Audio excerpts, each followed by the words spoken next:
No, that was her answer to the $1 million offer that came crawling back years later. Like I said earlier, they actually had odds that, she was like third or fourth in the betting odds to be MVP of the WNBA. That's such a slap in the face to every WNBA player. It's unbelievable, right? Revenge doesn't always roar. Sometimes it whispers. One choice, one quiet refusal, and an empire begins to crack. For Caitlin Clark, revenge wasn't about clapping back online or throwing shade in interviews. Her revenge was precise and silent. She said no. No to Geno Auriemma.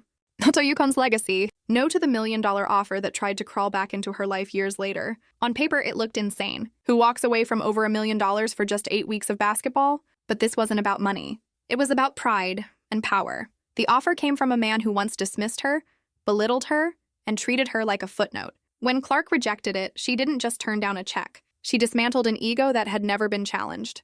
That's the worst part about new fans. They have no perspective. There's no context. So they just say ridiculous nonsense. This isn't just about stats, assists, or trophies. It's about control. For decades, Geno Auriemma was the gatekeeper of women's basketball. The man who decided who mattered, who got the spotlight, and who faded away. But Caitlin Clark changed that narrative. She didn't need his approval, his program, or his paychecks. She built her own empire, from scratch. And when he finally reached out, she declined with the kind of calm confidence that says, I don't need you. You need me. Every revenge story begins with a mistake, and Geno's wasn't a bad play or a missed timeout. It was arrogance. Before Clark became the face of the sport, before the sold-out arenas and record-shattering TV ratings, she was just a kid with a dream. She even admitted it. UConn was the coolest place in the world. What does bother me is some of the people I deeply respect, their basketball credentials, their basketball history, their commitment to basketball and women's basketball, I think have really not covered themselves in glory with some of this commentary. The dynasty, the empire, the home of Teresi, Moore, Stewart, the mountaintop of women's basketball. For a girl growing up in Iowa, nothing felt bigger. So when recruiting time came, the path seemed obvious. The most electric prospect of her generation paired with the most celebrated recruiter the game had ever known. But the call never came. Geno never picked up the phone, never called Clark, never reached out to her parents, barely even sent a message through her AAU coach. For the sport's greatest recruiter, that silence was deafening. And it wasn't an oversight. It was deliberate. The message was clear. She wasn't a priority. His excuse? UConn already had Paige Bueckers, and he didn't want 2-point guards. Fair enough on the surface, but then came the insult. Geno suggested that if Clark really wanted UConn, she should have called him. Think about that. The coach who built his legend by spotting generational talent before anyone else decided Caitlin Clark wasn't worth the effort, and then blamed a teenager for not chasing him. That wasn't a recruiting miss. It was disrespect to the kind that burns.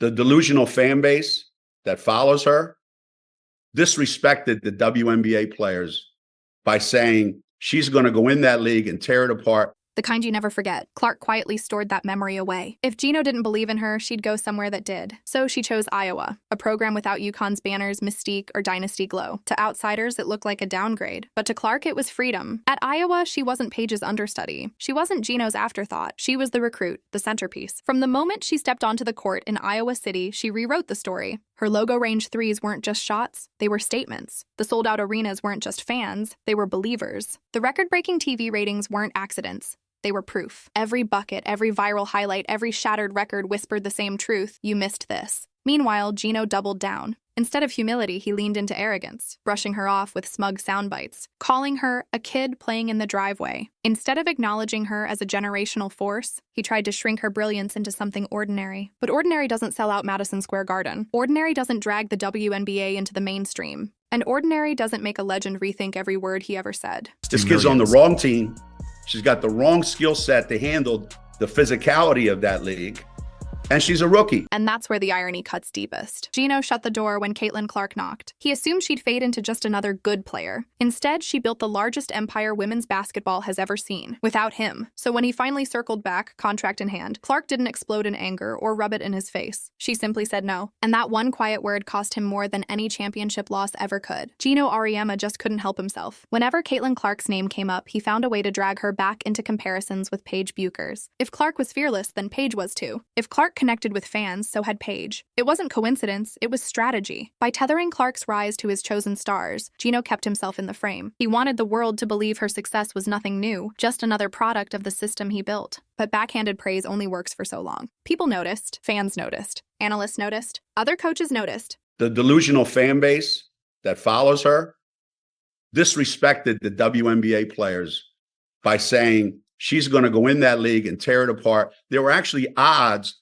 on she's third or fourth in betting odds on being MVP at a WNBA. These people are so disrespectful and so unknowledgeable and so stupid that it gives women's basketball a bad name.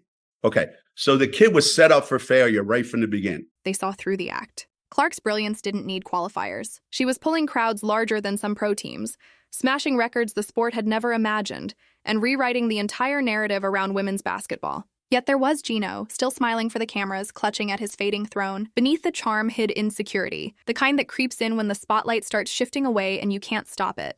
Eventually, the mask slipped. The sly jabs weren't enough anymore. Geno moved from subtle undermining to outright attacks on those who supported her. For months, his approach had been shade disguised as analysis. Then, in June 2024, during an interview on The Dan Patrick Show, he crossed a line he could never walk back. The Hall of Fame coach, the man once seen as the face of women's basketball, didn't just question Caitlin Clark, he attacked her fans. He called them delusional. He claimed they didn't understand the game. And unbelievably, he said they were so clueless they were actually hurting women's basketball itself. And there's a lot of investors in this league.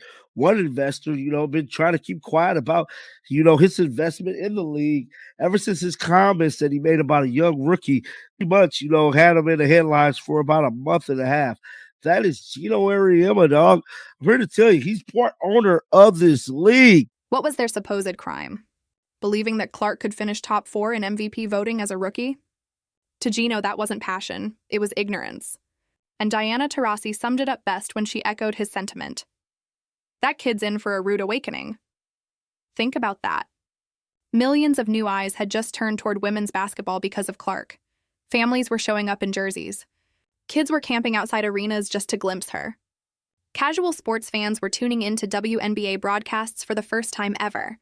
And Geno's response? Not gratitude, not celebration, but mockery. Instead of embracing the surge of new energy, he sneered at it. This wasn't analysis. It was personal. A direct hit at the very heartbeat of Clark's rise, the fans. The people who had carried women's basketball into the mainstream were being belittled by the man who was supposed to be its guardian. And because it was Geno Auriemma speaking, the words carried weight, enough to sting and enough to reveal what he truly feared. By calling her supporters clueless, he wasn't just underestimating them. He was underestimating her. He was saying the hype wasn't real, the success couldn't last, that in the end, he'd be proven right. They've tried to do everything they could to make the most of the situation. They tried to make the most of Caitlin Clark not playing by hinting everything and basically making people think that Caitlin Clark was going to play.